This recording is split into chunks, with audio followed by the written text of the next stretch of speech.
اور پھر اس سے پہلے والے پیراگراف، تو یہ بہت کانٹرڈکشنز ہیں. چلیں میں اس کا وے فارورڈ کیا ہوگا اس پر بھی آپ کی اوپینین چاہوں گا، لیکن اس سے پہلے عامر صاحب، جس طرح سے غریدہ بھی کہہ رہی ہیں کہ انفارچونیٹلی پاکستان کے اندر جو پہلے جوڈیشل ہسٹری میں مثالیں ہم دے سکتے ہیں اس طرح کی، جہاں پر سیاسی نوعیت کے فیصلے ہوئے، جماعتوں کو وکٹمائز کیا گیا، تو ایک تو بلاول صاحب نے اس کانٹیکسٹ میں یہ کہا، بے نظیر صاحبہ کی مثال بھی دی، بھٹو صاحب کی بات بھی کی، تو اس میں انہوں نے کہا کہ ایک ادارہ کام نہیں کر رہا، اسی لیے ہمیں پیرالل کورٹ چاہیے. پہلے تو اس پہ کامنٹ کر دیجئے. اور دوسری چیز یہ کہ جو اعظم نذیر صاحب بھی کہہ رہے ہیں کہ جس لینس سے سپریم کورٹ بھی آپریٹ کرتی ہے وہ بھی آئین اور قانون کا لینز ہے، اور آئین اور قانون بنانا پارلیمان کا کام ہے، اسی لیے سب آرڈینیشن ہماری نہیں ان کی بنتی ہے. اس آرگیومنٹ کو بائی کرتے ہیں آپ؟ بات کی جیسے کہ زیدم صاحب نے کہا تھا کہ پاکستان کو بہت بڑے آئینی بحران کا سامنا ہے، قانونی بحران کا سامنا ہے، اور معاشی بحران اور وہ جو سیاسی عدم استحکام کا بحران اس پہ چل ہی رہا ہے کرتے. اور یہ بحران جو آئینی بحران کچھ کردہ ہے، اس کو مطلب ہے کہ اس سے بچا جا سکتا تھا. اس کے لیے آئینی کوڈ بنانے کی ضرورت نہ تھی. کہ اگر آئین پہ عمل ہو رہا ہوتا تو اس میں زیادہ جو ہے کہ ہر فیصلہ، ہر سیاسی کام جو جوڈیشری کے پاس چلا جاتا ہے، آپ اس سے بچ سکتے تھے.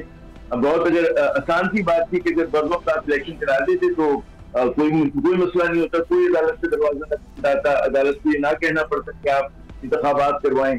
اگر انتخابات منصفانہ ہو جاتے تب بھی غالباً عدلیہ کے پاس لوگ نہ جاتے اور چیزیں بڑی نارمل طریقے سے چلتی رہتی. تو یہ جو ہے نا کہ آج میں دیکھ رہا ہوں کہ لوگ اپنے محدود سیاسی مقاصد کے لیے اعلیٰ عدلیہ کو تنقید کا نشانہ بنا رہے ہیں. یقیناً ماضی میں بہت ساری مثالیں ہیں کہ آپ تنقید کر سکتے ہیں عدلیہ کے کردار پہ. مجھے لگی رہا ہے کہ پھر کچھ عرصے کے بعد اگر قاضی فائز صاحب جو ہے اس پوری کشمکش میں بطور جیت کے نکلتے تو اس سے کچھ سال کے بعد کیونکہ جو آج ہو رہا ہے اس پہ اسی طرح سے تنقید ہو رہی ہو جس طرح سے ہم ماضی کے چیف جسٹس پہ کر رہے ہیں. اور ہمیں یہ بھی سمجھنا چاہیے کہ ہماری پارلیمنٹ کا کردار جو ہے وہ بھی کوئی بہت سنہرا نہیں ہے. پارلیمنٹ اس طرح کی قانون سازی گزشتہ خصوصاً 2-2.5 برس میں کی ہے اس نے، تو وہ تو بہت ہی شرمناک ہے. میں اس لیے شرمناک کہہ رہا ہوں کہ پہلا جو راؤنڈ تھا قانون سازی کا ون گورنمنٹ کا، وہ محدود شخصی اور خاندانی فائدے کے لیے تھا. اس لیے تھا کہ جی آپ کو نئے قوانین میں رد و بدل کر دیں اور اس کی ہم تفصیل کی مطلب آپ کے پروگرام میں بھی ڈسکس کی، انہوں نے فائدہ اٹھایا ہے. اس کے بعد اب جو ہو رہا ہے وہ یہ ہو رہا ہے کہ کسی بھی کہتے ہیں نا کہ ہر شرط کے اوپر پاپولر بل کی جو وہ ہے جو انہوں نے آرٹیکولیٹ کی ہے فروری کے الیکشن پہ، اس کی نفی کی جائے. اور اس کی نفی کرنے کے لیے آپ گول پوز بدل دیتے ہیں. آپ کے خلاف فیصلہ آتا ہے تو آپ آئین بدل دیتے ہیں، آپ قانون بدل دیتے ہیں، آپ گول پوز بدل دیتے ہیں. اس زمانے میں پنپنے کی باتیں نہیں ہوتی ہیں. اب یقیناً ہمارے یہاں جب بھی طاقت کے مراکز ہوتے ہیں تو ان کی حمایت میں بہت ساری آوازیں ہوتی ہیں، وہ اٹھ رہی ہیں ماشاءاللہ، بڑی اچھی بات ہے. لیکن اصل بات یہ ہے کہ آپ کو کہتے ہیں کہ آواز خلق کو نکارا ہے خدا سمجھے، تو آپ آواز خلق کیوں ڈرتے ہیں؟ مطلب ہے اب تو مطلب ہے کہ بعض لوگ تو یہ بھی کہہ رہے ہیں کہ جو جس کی تنقید اس فیصلے میں الیکشن کمیشن آف پاکستان کی کنڈکٹ پہ ہوئی ہے تو اس پہ تو چیف الیکشن کمیشن کو ڈیزائن کر دینا چاہیے، اس کے ساتھ ضرور انہیں بھی ڈیزائن کر دینا چاہیے. اور یہ مطلب مطالبہ میں نہیں کر رہا، پاکستان کی چوٹی کے قانون دار کر رہے ہیں. اس کے آپ کو نام بھی ہمیں مطلب بتانے کی ضرورت ہے، سب کو پتہ ہے کون لوگ ہیں. تو اس کا تعلق ہوئی نہیں کہ پی ٹی آئی سے ہو. پی ٹی آئی تو ٹھیک ہے کہ ایک بطور حزب اقتدار کی جماعت کے سامنے ہے، آگے ہے، لیکن سول سوسائٹی بھی آپ کی یہی کہے گی، پاکستان کے بہت سارے قانون دار بھی یہی بات کر رہے ہیں. ہمیں یہ سمجھنا پڑے گا کہ ہماری حکومت جو ہے یا جو ہمارے طاقت کے مراکز ہیں وہ مزید گڑھے کو مزید گہرا کر رہے ہیں. وہ اس سے نکلنے کی کوئی صورت نہیں کر رہے. یہ نہیں سوچ رہے کہ جناب اس کرائسس کو ریزالو کیسے کریں گے.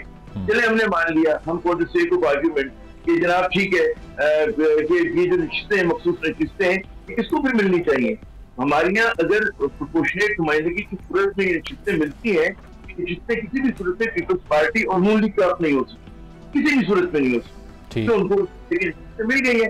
اور جو عدالت نے بہت بڑا کام کیا، میں آخری بات کہوں گا، سپریم کورٹ نے اس نے جو کہا ہے کہ ہمیں کمپلیٹ جسٹس کیا ہم لوگوں نے فیصلہ کیا ہے. کیونکہ ہماری سیاست میں جو ٹیڑھا پن آیا تھا وہ اس لیے آیا تھا کہ آپ نے بہت مقبول اور ایک بہت بڑی جماعت کو الیکشن لڑنے نہیں دیا نارمل حالات میں. مجبوری کے حالت میں انہوں نے آزاد طریقے سے لڑا، پھر انہوں نے سنی اتحاد کی طریقے سے لڑا اور ہر سے ان کو فیصلہ تو مجبوری کرتے. تو اگر اس رانگ کو رائٹ کیا جا رہا ہے تو اس میں پاکستان کی سیاست آگے بڑھے گی، جمہوریت مضبوط ہوگی، پارلیمنٹ مضبوط اور آئین کی بالادستی ہوگی. ٹھیک ہے، لیکن یہ سب عامر صاحب تبھی ہوگا نا جب اس فیصلے پہ عمل کرے گی حکومت.